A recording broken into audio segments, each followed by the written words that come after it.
बिस्मिल्लाहिर्रहमानिर्रहीम। अस्सलामु अलैकुम। Dear students, Waqar Arshad here, your biology teacher. कैसे हैं आप सब? उम्मीद है खैर आफियत से होंगे।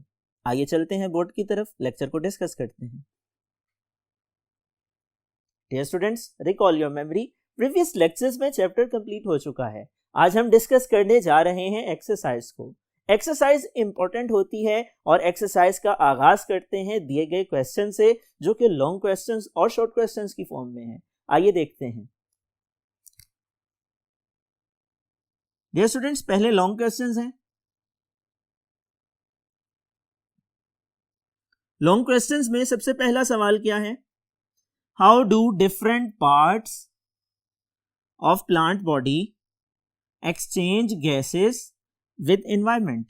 Dear students, recall your memory. हम डिस्कस कर चुके हैं पौधों के अंदर कोई specific organ and organ system नहीं पाया जाता गैसियस एक्सचेंज के लिए। अलबत्ता अगर हम बात करें लीव्स की और यंग स्टेम्स की, तो उनकी एपिडर्मिस में स्ट्रोमेटा पाए जाते हैं। स्ट्रोमेटा वो छोटे छोटे सुराख हैं कि जिनके जरिए गैसों का तबादला होता है। अगर हम बात करें वुडी स्टेम और रूट्स की, तो उनकी आउटर लेयर को बार्क कहा जाता है और बार्क को उर्दू में छाल कहा जाता है। ये इम्पर्वियस होती है गैसेस और वाटर के लिए। अलबत्ता खास वक्फों पर इसमें छोटे छोटे सुराख होते हैं जिन्हें हम लेंटिसेल्स का नाम देते हैं। इसके जरिए बी गैसियस एक्सचेंज होता है। पौधों की रूट्स की बात की जाए तो रूट के जनरल सरफेस एरिया के जरिए भी मिट्टी के जरिए गैसों का तबादला होता है। डियर स्टूडेंट्स, इसी तरह वो पौधे जो पानी में रहते हैं, पानी में हलशुदा ऑक्सीजन लेते हैं, कार्बन डाइऑक्साइड रिलीज करते हैं। ये तमाम तफसीलात हम डिस्कस कर चुके हैं लेक्चर नंबर 1 में। इस सवाल का जवाब कैसे तैयार करना है, इसके लिए आप लोगों ने रिव्यू करना है लेक्चर नंबर 1। आइए डिस्कस करते हैं नेक्स्ट क्वेश्चंस को। Dear students, question number 2. Write down the steps of inhalation and exhalation. Dear students, recall your memory. Previous lecture में हम डिस्कस कर चुके मैकेनिज्म ऑफ ब्रीथिंग को। ब्रीथिंग का अमल 2 मराहिल पर मुश्तमिल है। पहले को इनहेलेशन कहा जाता है, दूसरे को एक्सहेलेशन कहा जाता है। ब्रीथिंग कहा जाता है physical movements associated with gaseous exchange. और पहले मरहले में जब हवा अंदर जाती है, फेफड़ों के अंदर फिल हो जाती है, आपकी रिब्स रेज हो जाती हैं, ऊपर की तरफ उठ जाती हैं। डायफ्राम जो कि फ्लोर है लंग्स का, नीचे आ जाता है, जिसकी वजह से थोरेसिक कैविटी का एरिया बढ़ जाता है। हवा लंग्स के अंदर फिल हो जाती है। जब गैसियस एक्सचेंज हो जाता है, ऑक्सीजन और कार्बन डाइऑक्साइड का तबादला हो जाता है, एल्वियोलाई में ऑक्सीजन ब्लड का हिस्सा बन जाती है, ब्लड से कार्बन डाइऑक्साइड एल्वियोलाई में आ जाती है, तो आपकी पसलियां दोबारा से अपनी नॉर्मल पोजीशन पे आती हैं। इंटरकोस्टल मसल रिलैक्स करते हैं, डायफ्राम ऊपर की तरफ प्रेशर लगाता है, पसलियां नीचे की तरफ दबाव डालती हैं। नतीजे के तौर पे थोरेसिक कैविटी का एरिया रिड्यूस हो जाता है, लंग्स में एयर पर प्रेशर पड़ता है और वो हवा सांस के रास्ते नाक के जरिए से बाहर निकल जाती है। ये तमाम तफसीलात हम डिस्कस कर चुके हैं लेक्चर नंबर 3 में। इस सवाल का जवाब तैयार करने के लिए आप लोगों ने रिव्यू करना है लेक्चर नंबर 3। आइए डिस्कस करते हैं next question. Question number 3, write down symptoms, causes and treatment of number 1 नमूनिया, number 2 emphysema, number 3 bronchitis. नमूनिया की बात की जाए, डियर स्टूडेंट्स, हम डिस्कस कर चुके हैं इसके सिम्टम्स, कॉजेस और ट्रीटमेंट को। नमूनिया की वजह से बुखार हो जाता है, सर्दी लगती है, कपकपी तारी हो जाती है, जल्द की रंगत बदल जाती है, खांसी और बलगम आता है। और अगर हम इसकी वजूहात की बात करें, वायरस, बैक्टीरिया और फंजाई इसकी वजूहात हैं। डियर स्टूडेंट्स, ट्रीटमेंट की बात की जाए, एंटीबायोटिक और वैक्सीन इस्तेमाल की जाती हैं। अगर हम बात करें एम्फिसीमा की, एम्फिसीमा में एल्वेलर वॉल्स की ब्रेकडाउन हो जाती है और वो बड़े सैक्स में तब्दील हो जाती हैं, जिनका सरफेस एरिया कम होता है। इसकी वजह मोर म्यूकस प्रोडक्शन है, इसकी वजह माइक्रोबियल इन्फेक्शन है। डियर स्टूडेंट्स, इसकी इलामात में खांसी आती है, थकावट हो जाती है और सांस लेने में दुश्वारी का सामना करना पड़ता है। इसी तरह ब्रोंकाइटिस की बात की जाए, ब्रोंकाइटिस में ब्रोंकाई या ब्रोंक्यूल की दीवारें सिकुड़ जाती हैं, एयर पैसेजवे कंस्ट्रिक्ट हो जाता है, म्यूकस प्रोडक्शन ज़्यादा होने की वजह से, वायरस और बैक्टीरिया की वजह से, केमिकल इरिटेंट की वजह से, और मुख्तलिफ इकसाम हैं जिन्हें हम क्रोनिक और एक्यूट ब्रोंकाइटिस कहते हैं। इसका इलाज एंटीबायोटिक हैं। डियर स्टूडेंट्स, इसका इलाज आराम और एहतियात है, इसका इलाज वैक्सीन है। ये तमाम चीज़ें हम डिस्कस कर चुके हैं लेक्चर नंबर 4 और 5 में। इस सवाल का जवाब कैसे तैयार करना है, इसके लिए आप लोगों ने रिव्यू करना है लेक्चर नंबर 4 और 5। आइए डिस्कस करते हैं नेक्स्ट क्वेश्चन। क्वेश्चन नंबर 4, 2 और 3 के बाद जो आखिरी लॉन्ग क्वेश्चन है उसमें पूछा गया है, how do tobacco smoke damage respiratory system. Dear students, recall your memory. Previous lecture में हम डिस्कस कर चुके हैं, दरअसल तंबाकू नोशी बहुत से मुज़िर असरात का बायस बनती है। इसकी वजह से सांस की बीमारियों के इम्कानात बढ़ जाते हैं, रेस्पिरेटरी इन्फेक्शन के चांसेस बढ़ जाते हैं, एम्फीसीमा, ब्रोंकाइटिस, नमोनिया, एस्थमा के इम्कानात बढ़ जाते हैं, लंग कैंसर के इम्कानात बढ़ जाते हैं और ट्यूबरक्लोसिस के इम्कानात बढ़ जाते हैं, जिसे हम टीबी कहते हैं। डियर स्टूडेंट्स, ये मुख्तलिफ किस्म की बीमारियां हैं जो सांस के निज़ाम से ताल्लुक़ रखती हैं और तंबाकू नोशी की वजह से पैदा होती हैं। ये तमाम तफसीलात हम डिस्कस कर चुके हैं लेक्चर नंबर 6 में। इस सवाल का जवाब आप लोगों ने कैसे अटेम्प्ट करना है, इसके लिए आप रिव्यू करने वाले हैं लेक्चर नंबर 6। आइए डिस्कस करते हैं नेक्स्ट क्वेश्चंस को। Dear students, our next portion is short questions. Short questions की बात की जाए, दिए गए सवालात में से सबसे पहला सवाल ब्रीथिंग और रेस्पिरेशन में डिफरेंस का है। डियर स्टूडेंट्स, ब्रीथिंग क्या है?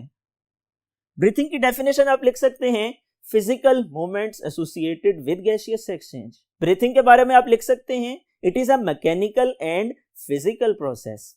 इसी तरह से आप लिख सकते हैं, it involves 2 steps, inhalation and exhalation.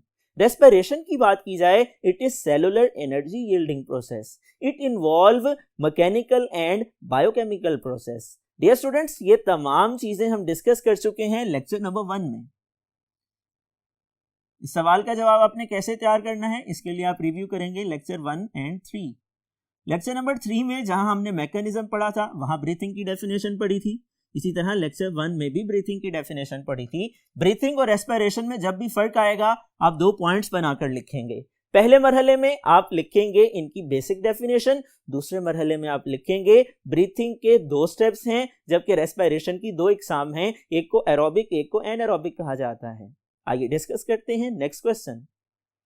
Question number 2, सवाल पूछा गया है, trace the pathway of air from nasal cavity to alveoli. Dear students, आसान सा कंसेप्चुअल क्वेश्चन है, हमने डिस्कस किया था, याद कीजिए। सांस सबसे पहले आपके नाक में आता है, नॉस्ट्रिल्स के जरिए नेजल कैविटी में, नेजल कैविटी से फेरिंक्स, फेरिंक्स से लैरिंक्स, लैरिंक्स से ट्रैकिया, ट्रैकिया से ब्रोंकाई, ब्रोंकाई से ब्रोंक्यूल, ब्रोंक्यूल से एल्वेलर डक्ट्स और एल्वेलर डक्ट्स से होता हुआ ये एल्वेलाई में आता है। ये पाथवे है कि जिससे गुजरकर सांस, उसमें मौजूद गैसेस आपके लंग्स में आती हैं, नाक से होकर आती हैं और अल्टीमेटली पहुंच जाती हैं एल्वेलाई में, जो कि रेस्पिरेटरी सरफेस है, जहां गैसियस एक्सचेंज होता है, गैसों का तबादला होता है। डियर स्टूडेंट्स, इस सवाल का जवाब आप ऐसे अटेम्प्ट कर सकते हैं, आपने एनलिस्ट करना है इन जगहों के नामों को। आइए डिस्कस करते हैं next question. Question number 3, stoma and lenticel. Dear students, ये 2 टर्मिनोलॉजीज हैं, दोनों में फर्क शॉर्ट क्वेश्चन पूछा गया है, दोनों की डेफिनेशन आप लोगों ने याद कर लेनी है। स्टोमा स्टोमेटा को कहा जाता है, These are small pores guarded by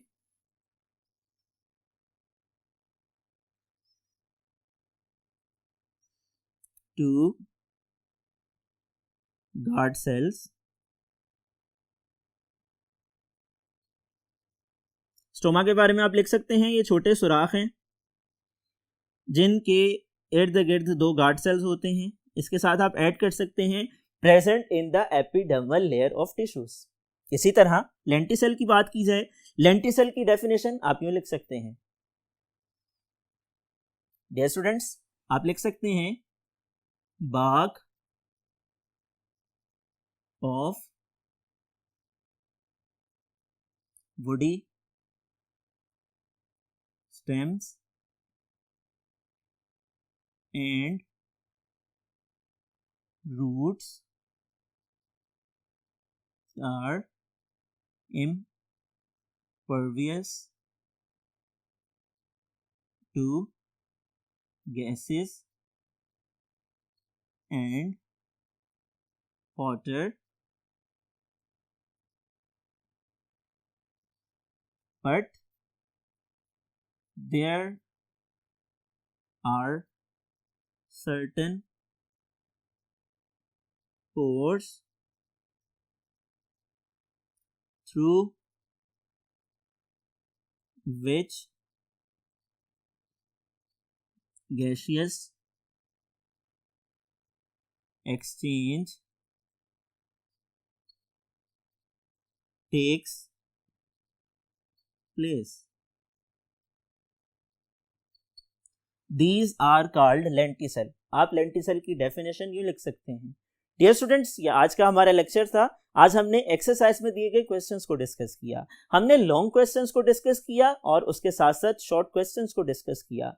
मुझे उम्मीद है आपने तमाम सवालात को समझ लिया होगा, लेकिन खाली समझना ही काफ़ी नहीं है, बल्कि डियर स्टूडेंट्स आपने समझने के बाद याद भी करना है और अच्छी तरह याद करने के लिए अपनी नोटबुक्स पे नोट डाउन करना है. डियर स्टूडेंट्स, एक्सरसाइज में जितने भी सवालात दिए जाते हैं इंपॉर्टेंट होते हैं और वो बोर्ड एग्जामिनेशन का हिस्सा बनते हैं. आपके बोर्ड एग्जामिनेशन में दिए गए सवालात का मेजर पोर्शन इन सवालात में से होता है, इसलिए आपने इन सवालात को बिल्कुल भी निगलेक्ट नहीं करना है और अच्छी तरह तैयार करना है. पूरा चैप्टर तैयार करने के बाद इन सवालात को अटेम्प्ट करने के लिए लाजिम है कि आप इनको याद कर लें, इनको मेमोराइज कर लें, इनको अंडरस्टैंड कर लें, क्योंकि लेक्चर्स की कंप्लीशन पर, चैप्टर के ख़त्म होने पर यकीनी तौर पर आप इस बात की गारंटी नहीं दे सकते कि आपका चैप्टर कंप्लीट हो चुका है जब तक आप एक्सरसाइज मुकम्मल नहीं कर लेते हैं. बिकॉज सवालात की स्टेटमेंट कंसेप्चुअल भी हो सकती हैं, सिंपल भी हो सकती हैं और एग्जामिनर आपकी कंसेप्ट्स को, आपके कंसेप्ट्स को चेक करने के लिए कम्प्लेक्स स्टेटमेंट्स भी दे सकता है. आपने इसलिए एक्सरसाइज को अच्छी तरह से समझने के बाद याद करना है. मुझे उम्मीद है आप टीचर की इंस्ट्रक्शंस को फॉलो करेंगे, इम्तिहानात में कामयाबी हासिल करेंगे. डियर स्टूडेंट्स, अगले लेक्चर तक के लिए अपना ख्याल रखिएगा. अल्लाह हाफिज़.